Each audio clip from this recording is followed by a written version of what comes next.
Hi everyone. இந்த வீடியோவில் நம்ம என்ன பார்க்க போகிறோன்னா ஃபார் லூப் பற்றி தான் பார்க்க போகிறோம்.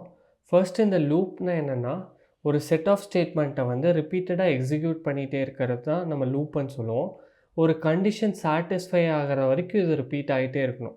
அதை தான் நம்ம லூப்புன்னு சொல்கிறோம். ஸோ ஃபஸ்ட்டு ஃபார் லூப் எப்படி டிஃபைன் பண்ணுறதுன்னு பார்ப்போம். ஃபார் லூப் ஸோ வந்து ஃபஸ்ட்டு நம்ம ஃபார் லூப்பை வச்சு ஒரு செட் ஆஃப் நம்பர்ஸ் பிரிண்ட் பண்ணி காட்டுறேன். ஃபஸ்ட்டு வந்து ஃபார் நம்ம வந்து என்ன வேரியபிள் நேம் வேணாலும் கொடுத்துக்கலாம். I in range இங்கே வந்து 0 to 100 or 10 இல்லை 5ன்னு வச்சுப்போம். ஸோ இங்கே இதுதான் சின்டாக்ஸ் ஆஃப் ஃபார் லூப். இந்த ஐங்கிறது வந்து வேரியபிள்.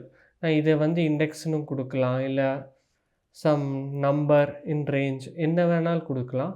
இந்த ரேஞ்ச் வந்து இந்த 0 to 5ங்கிறது டிஃபைன் பண்ணியிருந்தா இது வந்து ஸ்டார்ட் இண்டெக்ஸ், இது வந்து எண்டு வந்து இன்க்ளூடடாக இருக்காது. ஸோ 0 to 4 வரைக்கும் இது பிரிண்ட் பண்ணும். இந்த ரேஞ்ச் வந்து function where it executes from start to end, அதைத்தான் நம்ம ரேஞ்சுன்னு சொல்லுவோம். ஸோ இப்போ வந்து நான் இதை பிரிண்ட் பண்ணுறேன். இப்போ பிரிண்ட் பண்ணனா உங்களுக்கு 0லேருந்து 4 வரைக்கும் ஆகும். இங்கே வந்து இந்த நம்பர் இன்க்ளூடடாக இருக்காது. ஸோ n-1, அதாவது இது என்னன்னா n-1 வரைக்கும் தான் உங்களுக்கு இந்த நம்பர்ஸ் பிரிண்ட் ஆகும். ஸோ இங்கே வந்து நான் 0ன்னு கொடுக்க தேவையில்லை. ஆக்சுவலாக நம்ம இப்படி 5ன்னு கொடுத்தாலும் இது ஒரே மாதிரி தான் பிரிண்ட் பண்ணும், 0 1 2 3 4. ஏன்னா ஸ்டார்டிங் டிஃபால்ட் வந்து 0ன்னு எடுத்துக்கும். இப்போ நான் வந்து இங்கே 2 to 5ன்னு கொடுத்தேன்னா 2 3 4 இது மட்டும்தான் பிரிண்ட் ஆகும். இப்போ பார்த்துக்கிட்டிங்கன்னா 2 3 4, அதாவது starts from 2 and ends n-1. அதாவது இங்கே நம்ம யூஸ் கேஸில் வந்து 5-1 4 வரைக்கும் 2 to 4 என்னென்ன இருக்கோ அதெல்லாம் பிரிண்ட் ஆகும். ஸோ இப்படி தான் நம்ம ஃபார் லூப் டிக்ளேர் பண்ணோம். இப்போ வந்து எனக்கு வந்து இன்னொரு யூஸ் கேஸ் இருக்குது. இப்போ 2 to 10 வந்து எனக்கு இந்த ஃபார் லூப் ரன் ஆகணும். ஆனால் எனக்கு வந்து 1-1 ஆகக்கூடாது, 2-2 ஆகணும்னா இங்கே 2 கொடுக்கணும். அதாவது இது வந்து ஸ்டார்ட் ரேஞ்ச், இது எண்ட் ரேஞ்ச், இது எவ்வளோ எலிமெண்ட்ஸ் இன்க்ரிமெண்ட் பண்ணும் அப்படின்னு கொடுக்கறதா இந்த தேர்ட் ஆர்கியூமெண்ட். இப்போ நான் இங்கே கொடுத்தேன்னா அதாவது 2 to 10க்குள்ளே ஃபஸ்ட்டு 2 எடுத்துக்கும், பிரிண்ட் ஆயிரும். அடுத்து வந்து 2 + 2, இந்த 2வை வந்து +2 ஆக்கிட்டு 4ன்னு நெக்ஸ்ட்டு பிரிண்ட் ஆகும். அடுத்து வந்து 6, ஏன்னா 4 + 2 6, அடுத்து 6 + 2 8, அடுத்து 10 வராது, ஏன்னா 10 முன்னாடி ரேஞ்ச் வரைக்கும் தான் நம்ம எக்ஸிக்யூட் பண்ண போகிறோம். ஸோ இங்கே வந்து 2 to 9 வரைக்கும் தான் இங்கே வரும். அதனால் 10 வரதுனால 10 ஸ்டாப் ஆயிரும். ஸோ இங்கே வந்து 2 to 8 வரைக்கும் தான் பிரிண்ட் ஆகும். ஸோ இப்படி தான் ஒரு ஃபார் லூப் டிக்ளேர் பண்ணணும். இதுவே நம்ம ரிவர்ஸில் பண்ணோன்னா, லெட்ஸே நான் இங்கே வந்து 10 கொடுக்குறேன். அதாவது என் ஸ்டார்டிங் ரேஞ்ச் வந்து 10, எண்ட் ரேஞ்ச் வந்து 0ன்னு கொடுக்கலாம். இல்லை இப்போ எனக்கு 0 இன்க்ளூடடாக இருக்கணும்னா என்ன பண்ணணும்னா -1. அப்போ என்ன ஆகும், 0வும் இன்க்ளூடட், அதாவது -1 n-1 தான் நம்ம எப்பயுமே பண்ணுவோம். ஸோ -1ன்னு கொடுத்தா 0வும் இன்க்ளூடடாக இருக்கும். இங்கே வந்து நான் நெகட்டிவில் போகணுன்னா, அதாவது 10 9 8 7 6 இப்படி போகணுன்னா இங்கேயும் -1 கொடுக்கணும். இப்போ பிரிண்ட் பண்ணோன்னா இப்போ பார்த்துக்கிட்டிங்கன்னா 10 இன்க்ளூடட், 9 8 7 6 5 4 3 2 1 0. -1 வந்து இன்க்ளூடடாக இருக்காது, இதுக்கு முன்னாடி எலிமெண்ட் தான் இன்க்ளூடட், அதனால 0 வரைக்கும் தான் இது எக்ஸிக்யூட் ஆகும். இங்கேயும் வந்து இப்போ நான் வந்து 2 2 கம்மி பண்ணிட்டு வரணும்னா இங்கே -2ன்னு கொடுத்தேன்னா 10 8 6 4 2 0. ஸோ இப்படி தான் நம்ம வந்து ஃபார் லூப் ஒரு ரேஞ்ச் ஆஃப் நம்பர்ஸ்க்குள்ளே ரன் பண்ண வைக்க முடியும். நெக்ஸ்ட்டு வந்து ஃபார் லூப் வந்து ஸ்ட்ரிங்கில் எப்படி எக்ஸிக்யூட் பண்ணுறது அப்படின்னு பார்ப்போம். For loop with strings. So எனக்கு வந்து ஸ்ட்ரிங் இருக்குது, லெட்ஸே சாம்பிள் ஸ்ட்ரிங், இது வந்து ஹலோ வேர்ல்ட் அப்படின்னு இருக்குது. ஸோ இந்த ஸ்ட்ரிங்குள்ளே ஈச் கேரக்டர் நான் ஐட்ரேட் பண்ணணுன்னா என்ன பண்ணணுன்னா, for character in sample string. நீங்கள் இங்கே ரேஞ்ச் யூஸ் பண்ண மாட்டீங்க, டேரெக்டாக இந்த வேரியபிள் கொடுத்தாலே ஈச் கேரக்டராக அது வந்து ஃபார் லூப் பண்ணும். ஸோ இது வந்து வேரியபிள் நேம், இங்கே வந்து என்ன வேணாலும் கொடுத்துக்கலாம். இங்கே நான் கேரன் கொடுக்குறேன், அதுக்கு பதிலாக கேரக்டர் இப்படி வேணாலும் கொடுத்துக்கலாம். இந்த வேரியபிள் நேம் என்ன வேணாலும் இருக்கலாம். இங்கே வந்து இந்த ஸ்ட்ரிங்கோட வேரியபிள் நம்ம கொடுத்துடணும். இங்கே வந்து நம்ம ரேஞ்ச் யூஸ் பண்ண மாட்டோம். ஈச் கேரக்டர் பை கேரக்டர் நம்ம எக்ஸிக்யூட் பண்ண போகிறோம். ஸோ இப்போ நான் வந்து பிரிண்ட் கேரக்டர் கொடுத்தேன்னா இப்போ பார்த்துக்கிட்டிங்கன்னா உங்களுக்கு இதை நான் கமெண்ட் பண்ணிடுறேன்.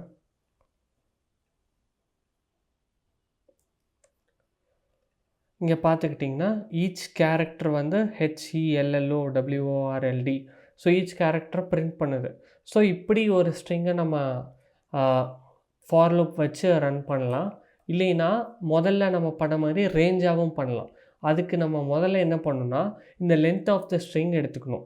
So length of the string வந்து ஸ்ட்ரிங் லென்த்துங்கிற ஒரு வேரியபிளில் நான் ஸ்டோர் பண்ண போகிறேன். நம்ம ஆல்ரெடி படித்த மாதிரி ஒரு லென்த் ஆஃப் த ஸ்ட்ரிங் எப்படி கண்டுபிடிக்கணும்னா லென்த் ஆஃப் சாம்பிள் ஸ்ட்ரிங் அப்படின்னு கொடுத்தீங்கன்னா உங்களுக்கு சாம்பிள் ஸ்ட்ரிங்கோட லென்த்து கிடைக்கும். ஸோ இது ஆல்ரெடி நம்ம பார்த்துட்டோம். ஸோ அதனால் இதை கமெண்ட் பண்ணுறேன். ஸோ இப்போது சாம்பிள் ஸ்ட்ரிங்கோட லென்த் பார்த்துக்கிட்டிங்கன்னா சாம்பிள் ஸ்ட்ரிங் லென்த் அதாவது 10 கேரக்டர்ஸ். இங்கே வந்து 10 இருக்குது. ஸோ இதை வந்து இந்த மாதிரி எப்படி நம்ம ஃபார் லூப் ஒரு ஸ்ட்ரிங்குக்கு பண்ண போகிறோன்னு தான் பார்க்க போகிறோம்.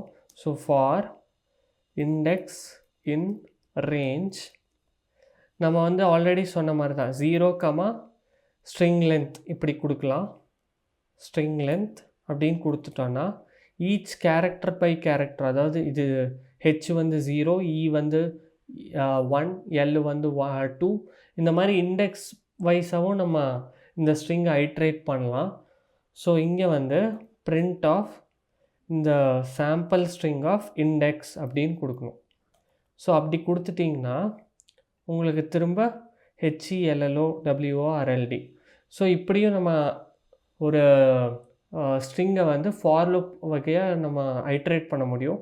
இங்கே 0 கொடுக்காம டைரெக்டாக இப்படியும் கொடுக்கலாம். அதாவது ஒன்று 0, கொடுக்கலாம், இல்லை வெறும் அது டிஃபால்ட்டாக 0ன்னு எடுத்துக்கும். ஸோ ஸ்ட்ரிங் லென்த் கொடுத்துட்டிங்கன்னா இந்த வேரியபிள் ஆஃப் அந்த இண்டெக்ஸ் எலிமெண்ட் ஸ்பெசிஃபை பண்ணிங்கன்னா அந்த இண்டெக்ஸில் இருக்கிறது பிரிண்ட் பண்ணும். ஸோ 2 வகையாக ஃபார் லூப் பண்ணலாம். ஒன்று ஈச் கேரக்டர் பை கேரக்டர் டைரெக்டாக பண்ணலாம், இல்லை நம்ம ரேஞ்சு வச்சு ஈச் கேரக்டரோட இண்டெக்ஸை வச்சு நம்ம ஈச் கேரக்டரை ஐட்ரேட் பண்ணலாம், ஈச் கேரக்டரை பிரிண்ட் பண்ணலாம் ஆக்சுவலாக. ஸோ இப்படி தான் ஒரு ஸ்ட்ரிங்கை வந்து ஃபார் லூப் வழியாக நம்ம பிரிண்ட் பண்ண முடியும்.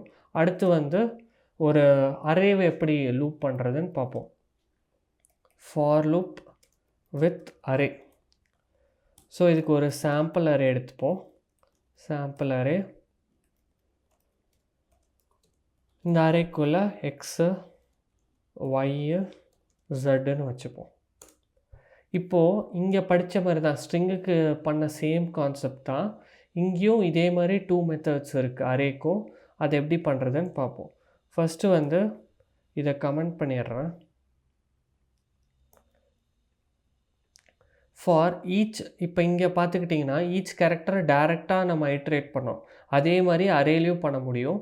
So for character in sample array அப்படின்னு கொடுத்துட்டு பிரிண்ட் கேரக்டர் கொடுத்தீங்கன்னா உங்களுக்கு XYZ.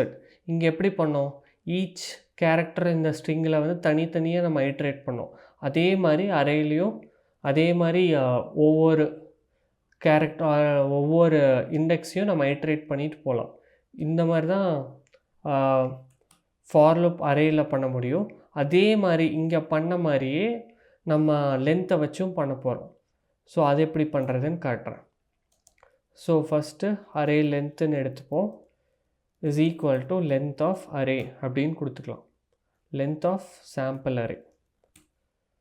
இப்போது அரே லென்த் பிரிண்ட் பண்ணிங்கன்னா உங்களுக்கு வந்து 3ன்னு காட்டுது. ஸோ இங்கே பண்ண அதே மாதிரி for index in range array length அப்படின்னு கொடுத்துட்டு print of sample array, sample ஸ்ட்ரிங்கில் அரே ஆஃப் இண்டெக்ஸ் அப்படின்னு கொடுத்துட்டோன்னா இந்த ஈச் இண்டெக்ஸ், இது வந்து 0th இண்டெக்ஸ், இது ஃபர்ஸ்ட் இண்டெக்ஸ், இது வந்து செகண்ட் இண்டெக்ஸ். ஸோ இந்த அரே ஆஃப் 0 இண்டெக்ஸ் வந்து எக்ஸ்ன்னு பிரிண்ட் ஆகும். இந்த அரே ஆஃப் 1 வந்து ஒய், அரே ஆஃப் 2 வந்து z. ஸோ இப்போ பிரிண்ட் பண்ணிங்கன்னா உங்களுக்கு xyz கிடச்சிருது.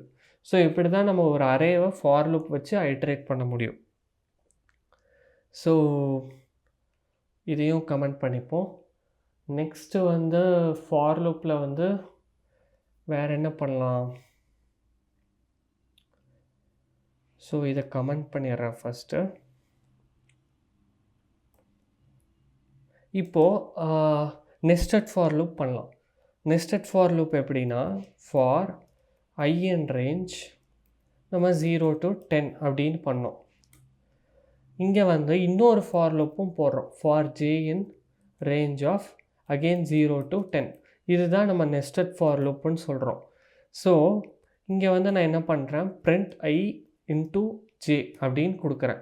அப்போ என்ன ஆகும், 0 into 0 ஃபஸ்ட்டு வந்து இது எப்படி ரன் ஆகும்னு காட்டுறேன். இங்கே ரன் ஆனதுக்கப்புறம் உங்களுக்கு காட்டுறேன் ஃபுல்லாக. ஸோ மற்ற பிரிண்ட் ஸ்டேட்மெண்ட்லாம் நான் கமெண்ட் பண்ணிட்டேன். ஸோ இங்கே என்ன நடக்குதுன்னா, ஃபஸ்ட்டு வந்து ஐயோட வேல்யூ எடுத்துக்கணும். ஃபஸ்ட்டு ஐயோட வேல்யூ வந்து என்ன, இங்கே ஃபஸ்ட் எக்ஸிக்யூஷனை காட்டுறேன். கேஸ் 1 ஃபஸ்ட் எக்ஸிக்யூஷன் வச்சுப்போம். ஐ வந்து வேல்யூ வந்து 0. ஸோ 0, ஐயோட வேல்யூ வந்து 0 அண்ட் ஜேயோட வேல்யூ இங்கே என்ன, ஃபஸ்ட்டு தடவை ஜேயோட வேல்யூ என்ன, 0. இப்போது இந்த பிரிண்டில் என்ன ஆகும், 0 into 0 பண்ணுறோம். ஸோ இங்கே என்ன ஆகும், 0 into 0 is equal to 0. இதுதான் ஃபஸ்ட்டு நடக்க போகுது. செகண்ட் வந்து ஐ வந்து என்ன இருக்கும், செகண்ட் வந்து இது வந்து கான்ஸ்டண்ட்டாக தான் இருக்கும். இந்த ஃபார் லூப் முடிகிற வரைக்கும் இதோட வேல்யூ அதே கான்ஸ்டண்ட்டாக தான் இருக்கும். இது முடிஞ்சதுக்கப்புறம் தான் இது இன்க்ரிமெண்ட் ஆகும். ஸோ இங்கே வந்து ஃபஸ்ட்டு வந்து ஜே, அதாவது இன்னர் லூப் தான் இப்போ எக்ஸிக்யூட் ஆகிருக்கும். ஸோ ஜே வந்து 1 ஆகிடுச்சு, ஐ வந்து திரும்ப 0ல் தான் இருக்கும். ஸோ ஐ வந்து 0, ஜே இஸ் ஈக்குவல் டு 1. இங்கே வந்து 0 into 1 0. ஸோ இப்படியே உங்களுக்கு வந்து சில ஸ்டேட்மெண்ட்ஸ் எக்ஸிக்யூட் ஆகிட்டே இருக்கும். அப்புறம் என்ன ஆகும்னா, இப்போது வந்து 10th ஐட்ரேஷன் முடிஞ்சிட்டு 11th ஐட்ரேஷன் என்ன ஆகும்னா, ஐ வந்து அதாவது இந்த ஜே ஃபுல்லாக முடிஞ்சிருச்சு. இங்கே பார்த்துக்கிட்டிங்கன்னா ஜே வந்து 0, அடுத்து வந்து J1, J2, J3, J4 இந்த மாதிரி 9 வரைக்கும் முடிச்சுட்டு இந்த ஜேயோட ஃபார் லூப் முடிஞ்சிடும். அப்புறம் என்ன ஆகும், ஐ வந்து இன்க்ரிமெண்ட் ஆயிரும். ஐ வந்து 0லேருந்து 1 ஆயிரும். ஸோ 1 ஆயிரும். ஜே வந்து திருப்பி 0 to 9லேருந்து ஆரம்பிக்கும். ஸோ இங்கே என்ன ஆகும், 0, அப்புறம் 1 into 0 வந்து உங்களுக்கு திரும்ப 0. இப்போ 12th என்ன ஆகும், ஐ இஸ் ஈக்குவல் டு 1, ஜே வந்து 1 எடுப்போம், 1. ஸோ 1 into 1 1 இப்படி. ஸோ இந்த மாதிரி 10 cross 10, அதாவது இங்கே 10 எலிமெண்ட்ஸ் இருக்குது, இங்கேயும் 10 எலிமெண்ட்ஸ் இருக்குது. ஸோ இங்கே 100 டைம்ஸ் உங்களுக்கு இந்த ஃபார் லூப் எக்ஸிக்யூட் ஆகும். ஸோ அது எப்படி 100 டைம்ஸ் அப்படின்னு சொல்கிறேன்னா, நம்ம அதையே கண்டுபிடிச்சிப்போமே. இப்போது சாம்பிள் அரேன்னு வச்சுப்போம். சாம்பிள் அரே வந்து எம்டியாக நம்ம டிக்ளேர் பண்ணுறோம். சாம்பிள் அரே 2ன்னு வச்சுப்போம். இங்கே வந்து நான் இந்த ஐ இன்டூ ஜேவை வந்து நான் ஸ்டோர் பண்ணுறேன். டாட் அப்பெண்ட், நம்ம ஆல்ரெடி அரே சாப்டரில் பார்த்தோம் எப்படி அப்பெண்ட் பண்ணுறது இந்த அரேக்குள்ளேன்னு. இங்கே வந்து நான் ஐ இன்டூ ஜேயை வந்து நான் அப்பெண்ட் பண்ணுறேன். ஓகே, இப்போது அப்பெண்ட் பண்ணதுக்கப்புறம் கடைசியில் வந்து லென்த் ஆஃப் இந்த சாம்பிள் அரே பிரிண்ட் பண்ணுறேன். இப்போ பார்த்துக்கிட்டிங்கன்னா உங்களுக்கு வந்து 100ன்னு காட்டுது. ஏன்னா இந்த அரேக்குள்ளே 100 எலிமெண்ட்ஸ் ஸ்டோர் ஆகிருக்கு. ஸோ இது எப்படி 100 ஆச்சு, இங்கே 10 எலிமெண்ட்ஸ் இருக்குது, இங்கே 10 எலிமெண்ட்ஸ் இருக்குது. ஸோ இந்த மொத்த ஃபார் லூப் வந்து இந்த இடத்துல வந்து 100 டைம்ஸ், அதாவது 10 into 10 காம்பினேஷன்ஸ் வந்து உங்களுக்கு ரன் ஆகும். அதனால தான் இங்கே வந்து 100 எலிமெண்ட்ஸ் இன்சர்ட் ஆகிருக்கு. ஸோ இப்படி தான் ஒரு நெஸ்டட் ஃபார் லூப் நம்ம ரன் பண்ணணும். ஸோ இங்கே வந்து நம்ம ஒரு கான்செப்ட் படித்தோம், அதாவது இதை இன்னொரு தடவை சொல்கிறேன். இப்போ வந்து அரே லென்த் நம்ம கண்டுபிடிச்சோம். அரே சாம்பிள் அரே லென்த்துன்னு வச்சுட்டு லென்த் ஆஃப் சாம்பிள் அரேன்னு கொடுத்துட்டு for index in range of sample array length இப்படி கொடுத்துட்டு நம்ம வந்து சாம்பிள் அரே ஆஃப் இண்டெக்ஸ் இப்படி முன்னாடி இங்கே படிச்சிருந்தோம், இந்த இடத்துல நம்ம பார்த்தோம். ஸோ இங்கே வந்து இந்த வேரியபிள் டிக்ளேர் பண்ணாமல் டைரெக்டாக நீங்கள் இந்த லென்த்தை வந்து லென்த் ஆஃப் சாம்பிள் அரே அப்படின்னு கொடுக்கலாம். ஸோ இப்படி பண்ணாலும் உங்களுக்கு சேம் தான் வரும் XYZ. ஸோ நீங்கள் ஒரு வேரியபிள் டிஃபைன் பண்ணாமல் டைரெக்டாக இங்கேயே லென்த் ஆஃப் சாம்பிள் அரேன்னு கொடுத்தாலோ அதே கான்செப்ட் தான் உங்களுக்கு இங்கேயும் வரும். ஸோ இப்படியும் நம்ம டிஃபைன் பண்ணலாம். ஸோ இதோட நம்ம அரே லைக் லூப்பிங்லாம் பார்த்துட்டோம். இப்போது இன்னொரு கான்செப்டாக இருக்குது, ஃபார் இண்டெக்ஸ் இன் ரேஞ்ச். இப்போ நான் வந்து அரே அங்கே ஒரு வேரியபிளில் ஸ்டோர் பண்ணாமல் சும்மா ரேஞ்ச் யூஸ் பண்ணக்கூடாது. ஃபார் அரே இன் ரேஞ்சுன்னு ஓகே ரேஞ்சே வச்சுப்போம். For array index in range 10 கொடுத்துட்டோம். இப்போ வந்து if I is equal to 5 நான் பிரேக்குன்னு கொடுக்குறேன். இப்போ இந்த பிரேக்கை பற்றி பார்ப்போம். I இல்லை, சாரி, இண்டெக்ஸ். இந்த இண்டெக்ஸ் வந்து 5ஆக இருந்துச்சுன்னா இதை பிரேக் பண்ணிடுறோம், இல்லைன்னா பிரிண்ட் இண்டெக்ஸ். இப்போ இங்கே என்ன ஆகும்னு பாருங்கள், இதெல்லாம் கமெண்ட் பண்ணிடுறேன், இதையும் கமெண்ட் பண்ணிடுறேன். ஸோ இங்கே வந்து 0 1 2 3 4 இங்கே பிரேக் கொடுத்ததுனால என்ன ஆச்சு, அதாவது ஃபஸ்ட்டு இண்டெக்ஸ் வந்து 0 1 2 3 4 வரைக்கும் பிரிண்ட் ஆகிருக்கும். இங்கே இண்டெக்ஸ் வந்து 5 ஆனதுக்கப்புறம் பிரேக்குன்னு கொடுத்துட்டா இந்த ஃபார் லூப்பை வந்து எக்ஸிட் பண்ணிடும்.